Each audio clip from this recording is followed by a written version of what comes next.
Hello everyone, welcome to my channel.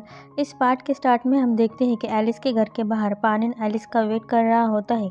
Alice वहां आती है। वो पिनियो को रिजेक्ट करने के बाद टेंशन में होती है।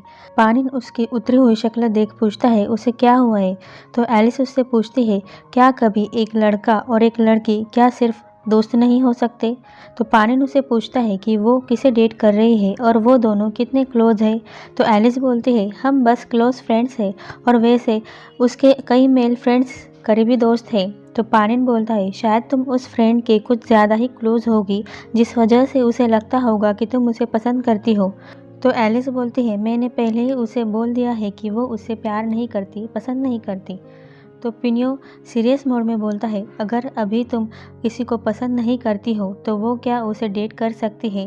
एलिस बोलती है, तुम ऐसे ही इतने अचानक कैसे पूछ सकते हो डेट करने के लिए। तो पानिन बोलता है, उसे डर है कि कोई उससे चुरा ना ले, वो उसे खो ना दे। अगर ऐसा हुआ तो वो बहुत दुखी होगा। वो एलिस का हाथ पकड़कर उसे प्रॉमिस लेने की कोशिश करता है, उसे किस करने की कोशिश करता है, लेकिन एलिस कोई देख लेगा का बहाना बनाकर उसे रोक देती है और एक्सक्यूज करके अंदर चली जाती है। पानिन का डैड पानिन को फ़ोन करके बताता है कि सुबह से रात हो गई, पिनियो अभी तक घर नहीं लौटा, पता नहीं क्या पागलपंती करते फिरता रहता है। तो पानिन बोलता है वो इस बारे में घर पर आके बात करेगा। पानिन के डैड के पास उनकी हेड अकाउंटेंट की सेक्रेटरी आती है जो उन्हें कंपनी के अकाउंट की फाइलें देती है। उसमें उन्हें कुछ गड़बड़ दिखाई देती है। अब हमें पोखाई को उनके पास देखते हैं। पोखाई को पानिन ने कंपनी के अकाउंट्स को चेक करने का काम दिया था क्योंकि उनका कंपनी का हेड अकाउंटेंट बीमार था। लेकिन पानिन के डैड पोखाई पर चिल्ला रहे होते हैं, उसके मुंह पर फाइलें फेंक कर बोलते हैं कि उसने पैसों का झोलमाल किया है, उस पर पैसे हड़पने का इल्ज़ाम लगाते हैं। उन्हें पोखाई पर ज़रा सा भी ट्रस्ट नहीं होता। पोखाई शॉक में खड़ा होता है। वो बोलता है कि आपको मुझ पर ज़रा सा भी विश्वास नहीं। तभी वहाँ पर पानिन आता है। बोलता है, ज़रूर कोई गलतफहमी हो गई होगी।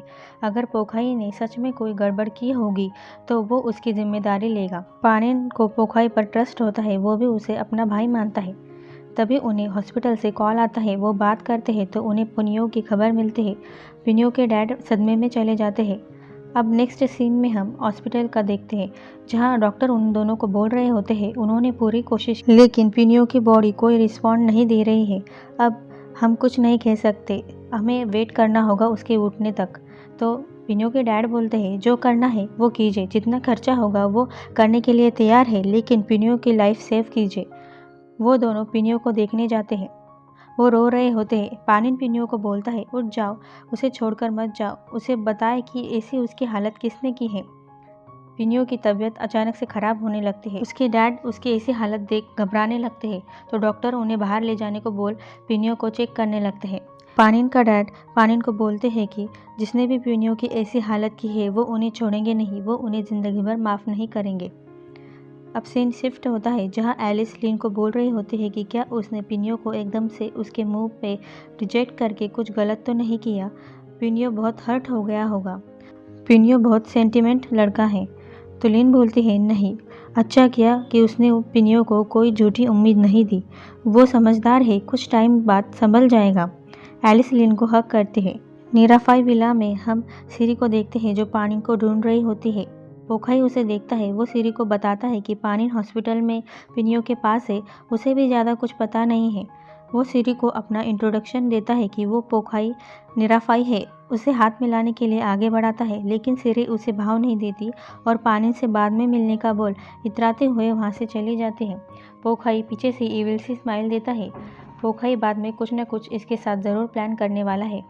बाद में पोखाई पानिन को अकाउंट की फाइलें दिखाकर बोलता है कि उनके अकाउंट डिपार्टमेंट ने हिसाब किताब में छोटी सी मिस्टेक की थी, बाकी सब ठीक है, उसने कुछ भी स्विंडल नहीं किया है, उसने उनके ही कंपनी का पैसों का घपला क्यों करेगा। पोखाई पानिन को पूरी तरह से विश्वास करवा लेता है, अपनी तरफ कर लेता है। तभी वहाँ पुलिस पानिन का सामान लेकर आती है। पानिन को उसमें एक नोट दिखते हैं।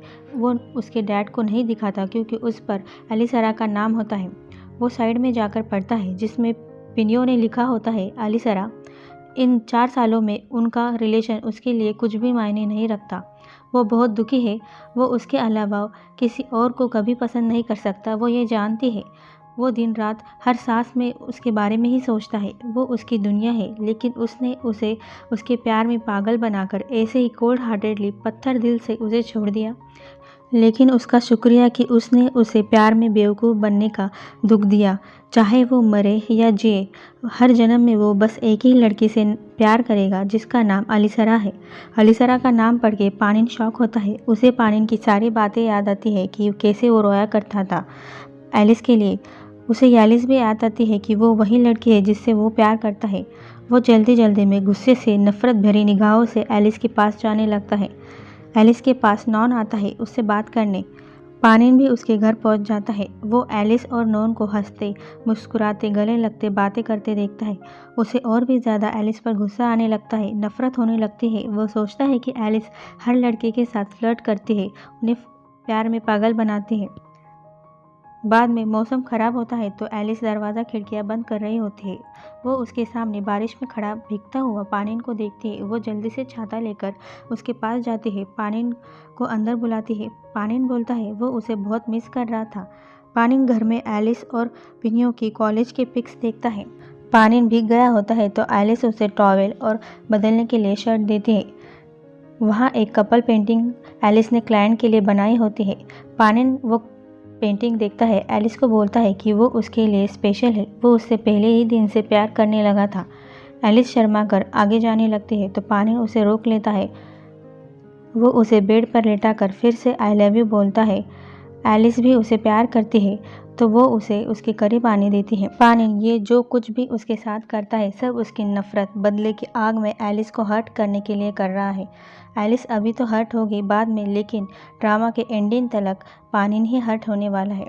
Next day Alice breakfast ready करती है। जब वो रूम में पानिन को देने जाती है तो वो वहाँ नहीं होता। वहाँ बस एक लेटर पड़ा होता है। पानिन दिल में नफ़रत लिए वहाँ से चला जाता है। लेटर में उसने लिखा होता है कि एलिस उसे ढूंढने की कोशिश ना करे, क्योंकि वो उसके पास दोबारा कभी वापस नहीं आएगा। उसका भाई मरने की कगार पर है सिर्फ उसकी वजह से। उसने उसे बेवकूफ़ बनाया, उसके प्यार में दीवाना किया। उसका भाई उससे प्यार करने की वजह से बहुत दुखी था। जैसे उसने उसके भाई के साथ किया वैसे ही उसने एलिस के साथ किया, उसे प्यार करवा के छोड़ दिया। उसका मिस्टर ड्राइवर पिनियो का भाई पानिन निराफाई है। ये लेटर पढ़कर एलिस शॉक में चली जाती है, क्योंकि उसे नहीं पता था कि पानिन पिनियो दोनों भाई है और पिनियो की ऐसी हालत है। वो बहुत रोती है। अब नेक्स्ट डे सारे अखबारों में खबर छप जाती है कि पिनियो निराफाई ने सुसाइड करने की कोशिश की, वो हॉस्पिटल में एडमिट है। ये बात लिन को भी पता चलती है। एलिस बहुत रो रही होती है। एलिस उसे हक करती है। एलिस लिन को रोते हुए हक करती है, बोलती है कि पिनियो की हालत उसी की वजह से हुई। उसने नहीं सोचा था कि पिनियो ऐसा कुछ कर लेगा। अगले पार्ट में हम देखेंगे कि क्या पिनियो बच पाएगा, क्या होगा आगे। जानने के लिए नेक्स्ट एपिसोड ज़रूर देखना। वीडियो पसंद आए तो लाइक शेयर कमेंट ज़रूर करना और चैनल को सब्सक्राइब नहीं किया हो तो उसे भी ज़रूर कर लेना।